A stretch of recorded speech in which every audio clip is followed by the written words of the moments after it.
Good morning. Welcome back to the Retirement Report. I'm Hank Barrett, your host. All right, we've been talking about women in wealth, about women, some of the special challenges that you have in preparing for retirement. And one of those potential, as far as challenges go, again, as we talked about, is longevity. Women are typically outliving their spouses by 6 years. That means they're going to have to live with the financial decisions made by their husband unless they were involved. And this is where I want to stress.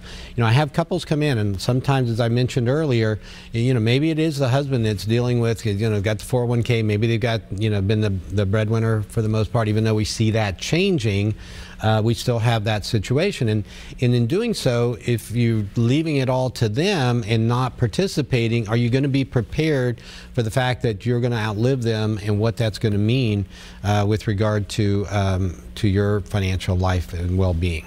And this is one of the areas, unfortunately, divorce is still prevalent. And that's another area, another challenge for women sometimes is divorce later in life, and that puts them at another big disadvantage. And so the planning process is even more important. So one of the things for couples, going back to that, is that a lot of times we talk about, well, what happens if the husband predeceases the wife?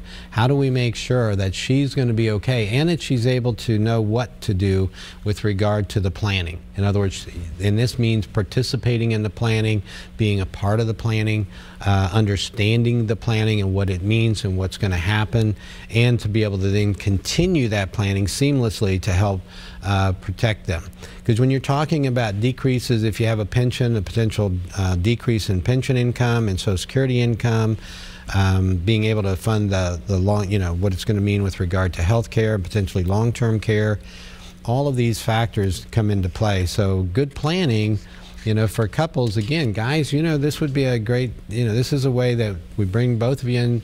And most times I'm meeting with couples. I'm meeting with both together as opposed to one, just the husband or the wife coming in. But occasionally it's that as well. So in any of these, I just want to stress the importance of, if you're one that doesn't participate in your planning somehow, or you don't have a plan, remember that old saying about failing to plan is planning to fail.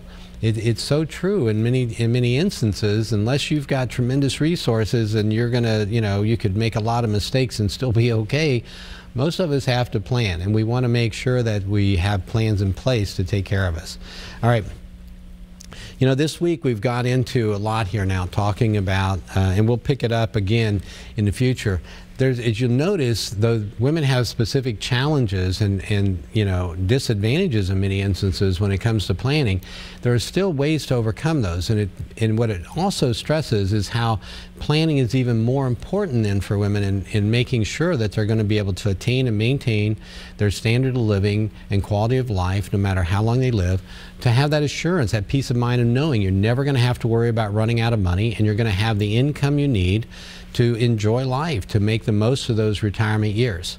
So these, again, it's not a do-it-yourself. Please get with a good advisor that can help you with these things and that understands all the different factors, not just dealing with one thing like investments or just taxes or just, Social Security questions, but can bring it all together for you and show you and give you a comprehensive plan that's going to take care of you throughout your lifetime. So I hope this has been helpful for you this week, and I hope you'll join me here each and every week on the Retirement Report.